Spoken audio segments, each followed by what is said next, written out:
PM Modi के बयान पर देश में सियासत तेज। ओवैसी ने याद दिलाया आर्टिकल 29। आखिर यूसीसी लागू होने पर ऐसा क्या बदलने वाला है देश में। एक घर में परिवार के एक सदस्य के लिए एक कानून हो, परिवार के दूसरे सदस्य के लिए दूसरा कानून हो, तो क्या वो घर चल पाएगा क्या? पिछले दिनों पीएम मोदी ने भोपाल में बीजेपी कार्यकर्ताओं को संबोधित करते हुए यूनिवर्सल सिविल कोड यानी यूसीसी और 3 तलाक की बात कर एक बार फिर सियासत तेज कर दी है।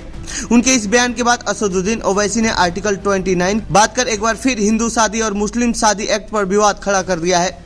ओवैसी ने कहा है कि आर्टिकल 29 एक मौलिक अधिकार है। मुझे लगता है प्रधानमंत्री को यह समझ नहीं आ रहा, संविधान में धर्मनिरपेक्षता की बात कही गई है। इस्लाम में शादी एक कॉन्ट्रैक्ट है, वहीं हिंदुओं में जन्म जन्म का साथ है। तो आइए जानते हैं इस रिपोर्ट में क्या है यूसीसी, हिंदू मैरिज एक्ट और Muslim personal law. Uniform civil code का संबंध सिविल मामलों में कानून की समानता से है। देश के हर व्यक्ति के लिए सिविल मामलों में एक समान कानून यूनिफॉर्म सिविल कोड की मूल भावना है। इसमें धर्म, संप्रदाय, जेंडर के आधार पर भेदभाव की कोई गुंजाइश नहीं होती है। इस कोड के तहत देश के सभी नागरिकों पर विवाह, तलाक, उत्तराधिकार, पैतृक संपत्तियों में हिस्सा गोद लेने जैसे मसलों के लिए एक ही कानून होते हैं। समान नागरिक संहिता होने पर धर्म के आधार पर कोई छूट नहीं मिलती है। हिंदू मैरिज एक्ट वर्ष 1955 में लागू हुआ था। इस एक्ट के तहत 2 हिंदू जाति के युवक युवती शादी कर सकते हैं, बस उन दोनों के आपस में खून के रिश्ते नहीं होने चाहिए।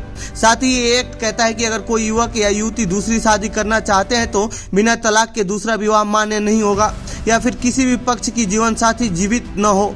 ये एक्ट हिंदुओं के अलावा बौद्ध और जैन धर्म पर लागू होता है। इस एक्ट में आयु दूल्हे की 21 वर्ष एवं दुल्हन की आयु 18 वर्ष होनी चाहिए। बता दें कि ये एक्ट किसी भी रूप में धर्म के आधार पर हिंदू और बौद्ध, जैन या सिख पर लागू होती है और ये देश में रहने वाले ऐसे सभी व्यक्तियों पर लागू होती है जो मुस्लिम, ईसाई, पारसी या यहूदी नहीं है।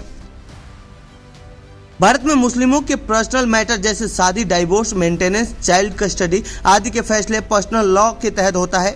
इसके साथ ही मुसलमानों की शादी मुस्लिम पर्सनल लॉ यानी शरीयत 1937 के तहत होती है। मुस्लिम पर्सनल लॉ पूरी तरह शरीयत पर आधारित है और शरीयत कुरान के प्रावधानों और पैगंबर मोहम्मद की शिक्षाओं से बना है। पर्सनल लॉ 1937 में साल 2019 में बदलाव किया गया था जो अब पूरे भारत में लागू होता है।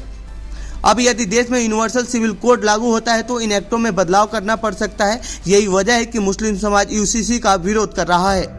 तो ये थी यूसीसी से जुड़ी हमारी रिपोर्ट। आपको कैसी लगी यह रिपोर्ट कमेंट बॉक्स में बताएं। साथ ही इस पूरे मामले पर आप क्या कहना चाहते हैं कमेंट बॉक्स में लिखें। बाकी दे दुनिया खबरों के लिए बने रहिए जनसत्ता के साथ। धन्यवाद।